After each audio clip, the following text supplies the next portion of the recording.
How do you have the conversation with a founder or owner of a business that has unrealistic value expectations? Is it really this is where I think we can transact, and if you don't like that number, kind of, we're not maybe the best bank for you, or is there a way to kind of get them to back to reality, if you will? So there's kind of three types of response drivers to that. Two of them we can deal with, the third one we can't. So number one is maybe just a lack of knowledge, Mm, right? So when you ask somebody, what do you think their business is worth? And they reply X and it's 50% over market. And you ask, hey, have you really ever dug into, market comparables? No. Well, do you mind if we show you some?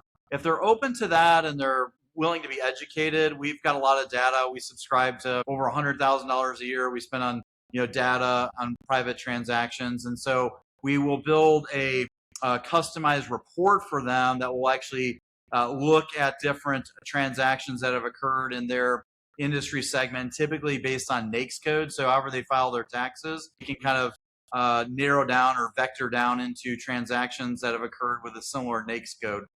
Secondly is they're really after the number. And the number is the number that's going to take for them to step away from the business and have the sort of retirement that they want.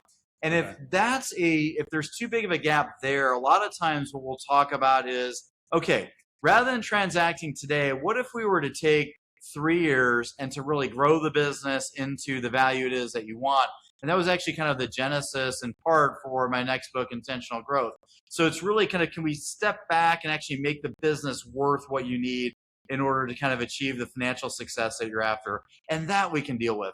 The third one is the difficult one, and that's what we call the seller who's looking for an alchemist. And an alchemist is, they're going to give me sand and water and ask me to make gold, and that's just pretty tough. I mean, yeah. point us towards a gold mine and give us a pick and a shovel, and we'll dig away. But if you're going to give me water and sand to deal with and ask it to be turned into gold, that's pretty tough. And so that sort of seller is the most difficult. But the first two we can either educate or we can work with to grow their business into the value that they're after.